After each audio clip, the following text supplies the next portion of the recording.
Vitajte pri ďalšej časti Educastu z IKT. Dnes sa ocitneme v trochu napínavejšom svete. Vo svete digitálnej kriminality. Na stole máme prípad ukradnutý softvér. Kto stojí za porušením licencie? A ako môžeme zistiť, či je softvér legálny? Započúvaj sa. Prípad sa práve začína.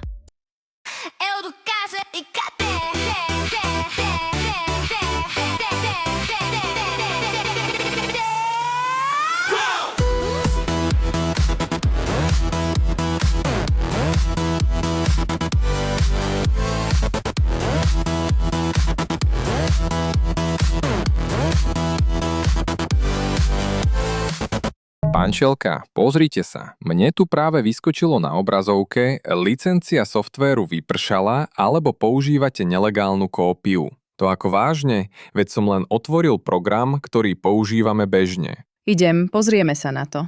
Áno, systém ukazuje, že licencia je neplatná. To znamená, že niekto mohol nainštalovať verziu, ktorá nemá platnú licenciu. Čiže niekto z triedy? Možno, ale skôr to bude omyl alebo rýchle riešenie. Poďme pátrať. Tomáš, pozri. V histórii sťahovaní je súbor s názvom Photoshop Crack. To už znie podozrivo. Čo je to crack? To je úprava programu, ktorá obchádza licenciu. Používa sa, aby program fungoval bez zaplatenia, ale zároveň tým porušuješ autorské práva. To je zákonom chránené, rovnako ako keď by si ukradol knihu z obchodu. Takže aj softvér má svojho autora? Samozrejme, každý program napísal konkrétny človek alebo tím vývojárov a licencia je vlastne dohoda medzi nimi a používateľom, ako smieš program používať.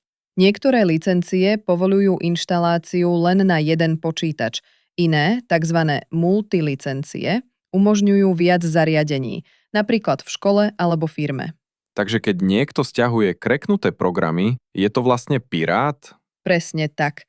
Hovorí sa tomu softvérové pirátstvo, nelegálne kopírovanie, šírenie alebo používanie programov bez súhlasu autora. Poznáme viaceré typy.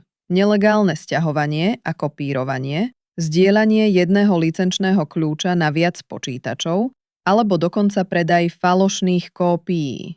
A čo ak to len niekto vyskúšal? Veď to je len pár klikov. Práve v tom je problém. Tých pár klikov môže napáchať veľké škody. Okrem porušenia zákona si môžeš do systému priniesť vírus. No super, antivírus mi práve niečo našiel. Pozrime sa.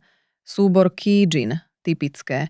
Takéto generátory kľúčov sa často tvária nevinne, ale v skutočnosti obsahujú škodlivý kód. Vírus sa vie prilepiť na iné súbory, rozmnožovať sa a napáchať škody. Niektoré len otravujú, iné mažú dáta alebo kradnú osobné informácie.